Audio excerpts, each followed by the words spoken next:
Since the conclusion of the Second World War in 1945, the world has been divided between two camps, led respectively by the United States of America and the Soviet Union. The opposition and conflict between these two global powers, which has come to be known as the Cold War, did much to define the state of international affairs for the second half of the 20th century.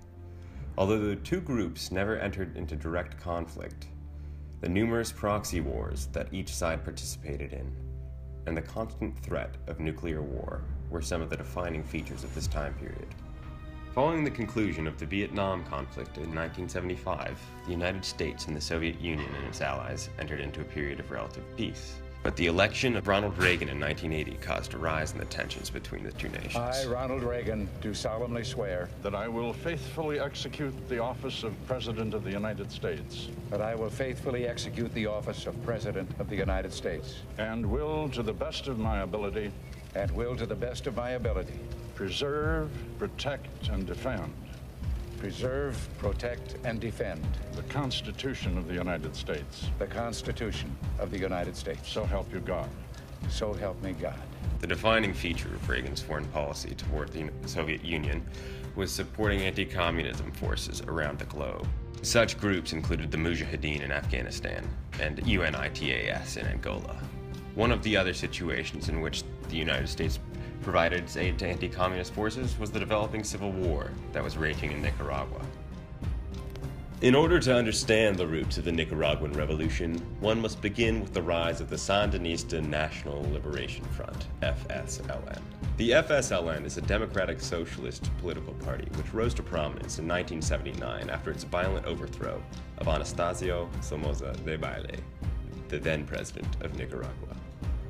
The political party named themselves after Augusto Cesar Sandino, the Nicaraguan revolutionary who led his guerrilla fighters in a rebellion against the United States during their occupation of Nicaragua from 1927 to 1933, and were colloquially known as Sandinistas. In a similar vein, the FSLN found its roots in one of the various opposition groups which fought against the Somoza family, which had established a dynastic regime spanning over 40 years, due in part to assistance granted through U.S. funding.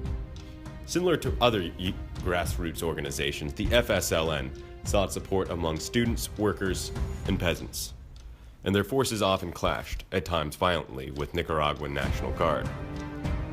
In 1975, Somoza headed a counter-Sandinista campaign, but his operations began to lose power as international support for his regime faltered. Doubly so when President Jimmy Carter pulled American support altogether. The guerrilla fighters began promoting internal urban insurrection, which led to increased violence between the National Guard and the Sandinistas. On June 4, 1979, the combined forces of the guerrilla troops under the leadership of the FSLN called for a general strike until Somoza abandoned office, and an uprising was launched in the capital city of Nicaragua, Managua. From June 16th until June 17th, a provisional government tried to scrape whatever control it could as its politicians lived in exile, ending with Somoza's resignation. After the usurpation of the Nicaraguan government from the hands of the Somoza family, the FSLN established themselves as part of the Junta of National Reconstruction, and later consolidated full control over the nation's government. Nicaragua was suffering when FSLN took over with a national debt of 1.6 billion USD, a homeless population of 600,000, and tens of thousands in the wake of the revolution. With this in mind, the FSLN quickly moved to enact their party's platform of unionizing properties and reforming land ownership legislation, with a focus on improving rural infrastructure and promoting the unionization of the urban workforce. They also focused on improving education access by sending teachers to rural areas, a move which reduced the nation's illiteracy rate from 50% to 12%. Defenders of democracy and capitalism saw the FSLN as a threat, considering a sizable amount of its funding came from the Soviet Union and Cuba, and their platform mirrored that of other communist nations, which led President Reagan to condemn the FSLN as a Marxist organization in 1981 and led to the funding of the Contras. In 1981, President Reagan approves the CIA secret war against Nicaragua, In 1983, President Reagan orders the invasion of Grenada. Their legacy is this remarkable United States military encirclement of the region, a vast ring of Americans on land, sea, and in the air, allowing a rapid deployment force to cover any eventuality, Grenada being the latest example. Since President Reagan came to power, this threat has been turned increasingly against Nicaragua. There have been bombing raids flown by insurgents based in Costa Rica to the south, and from Honduras to the north, the CIA directs, pays, and arms former members of Somoza's National Guard, known as the Contra, some of whom are trained in illegal camps in Florida. Last July, the secret war came into the open with the arrival off Nicaragua of 2 American naval task forces, each with more firepower than the entire US fleet in World War II. Today, 4,000 American combat troops are poised in Honduras, near the border. Ranged against them in Nicaragua are 45 aging Eastern Bloc tanks unsuitable for mountainous jungle and which are liable to break down after 125 miles, plus 3 antiquated Korean War jets, 2 helicopters, a navy consisting of a few patrol boats, a regular army of 22,000 and 25,000 reserves, and a militia. In addition to the threat from outside, the Nicaraguans face 15,000 of these troops, the Contra, heavily armed by the Americans and operating a hit-and-run war from Honduras. This is effectively a CIA private army. Its original aim was to stop the alleged flow of arms from the Sandinistas to the guerrillas in El Salvador. But this was no more than a cover. No convincing proof has ever been produced in public to substantiate a continuing flow of arms, a pretext described by a member of the Senate Intelligence Committee as a farce. The real aim of the Contra is to give the appearance of a civil war in Nicaragua by hitting economic targets and killing people like midwives. Ni por acciones de guerrilla se las han quitado a la Guardia Nacional, sino que fueron suplidas y dadas a esta gente que cruzó en el río Santa Cruz por autoridades de otros países. Y ahora tenemos confirmado que heridos del enemigo llegaron al Naranjo a sacar heridos que tenían ellos y llevárselos a Costa Rica. The United States Central Intelligence Agency has been linked to drugs and trafficking for quite some time. The criticism all began in 1949. Allegations that time derived from a deal where arms were supplied to Chiang Kai-shek's defeated generals in exchange for internal intelligence.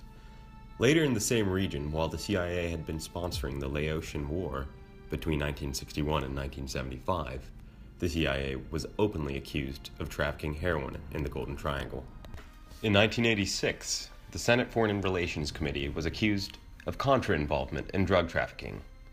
Following the accusation, in 1989, a Contra drug link report was released. According to the report, the U.S. State Department paid over $806,000 towards 4 different operations run by narcotic traffickers in order to carry assistance to the Contras. The drug link report also stated that the CIA knew that everybody around Heren Atanasio Pasto Gomez, who was a Nicaraguan politician, was involved in cocaine.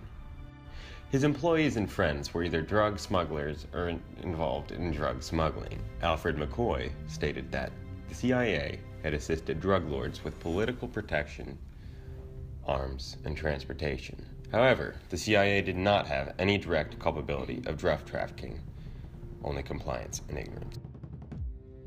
While government reports such as the Kerry Commission and investigative reports such as the 1985 article from Associated Press reporter Robert Perry uncovered revelations about CIA-Contra connections, the main figure behind uncovering the level and scope of the scandal was an independent journalist named Gary Webb. Webb published his findings in a 3-part series in the San Jose Mercury News in August of 1996. About a decade after the peak of the CIA's activity in congressional investigations had occurred. Webb took previous claims a step further and said that a major crack dealer in California, Rick Ross, got his product from 2 Nicaraguans, who then funded Contra rebels backed and aided by the CIA, and that the CIA most likely knew about the connection and ignored it. Immediately after publishing the series, Webb faced backlash from the media, notably the LA Times, New York Times, and Washington Post. In October of 1996, the Washington Post published a front-page investigation addressing holes and doubts in Webb's work. 2 weeks later, the LA Times and the New York Times published similar pieces also downplaying the findings in Dark Alliance, and arguing that there was very little evidence to the claims.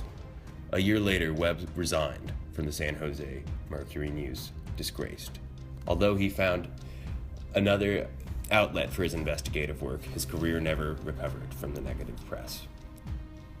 In 2004, Webb was found dead, and his death was ruled a suicide.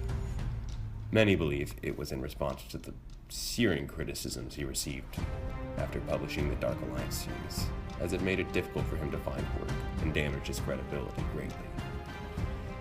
His wife said he had not been himself in the weeks and months leading up to his death. In 2006, a biography about Gary Webb titled Kill the Messenger was published by author Nick Shue. While Shue acknowledged that there were errors in his work, the majority of claims made by Webb have been proven to be true over time through the release of findings from various federal investigations. In 2014, a movie was released based on Shue's book under the same name. Gary Webb, San Jose Mercury News. You believe in conspiracy theories, Gary? No, I don't believe in conspiracy theories. Conspiracies, yes. If I believe it, there's nothing theory about it. Was the government aware that you were smuggling tons of cocaine into the United States? Yes, the government knew. This leads to very sensitive national security matters. National security and crack cocaine, the same sentence. Does that not sound strange to you? One of the DEA's most wanted brought in thousands of kilos of cocaine to the U.S. every day. For them. For who? The U.S. government. Or with them. Or at least while they were looking the other way. Jesus. L.A., New York, Atlanta. I couldn't sell it fast enough to keep up with supply. Fancy information you have there. Dangerous. What you found here, Gary, is a monster. You have no idea what you're getting into. You really tell me that I should just walk away from this? You'd be an idiot not to. This story scares people. I'm your big brother. Well, it should. Be careful. There are ongoing operations you're in danger of exposing. We know you were in Nicaragua. Am I being followed? They found a solution. Where you be for the revolution? I thought my job was to tell the public the truth, the facts, pretty or not. And let the publishing of those facts make a difference in how people look at things, at themselves, and what they stand for. We'd never threaten your children, Mr. Webb. What'd you say? It's over. I'm not finished with it! Not finished! This is a true story. Some stories are just too true to tell. Where you be for the revolution?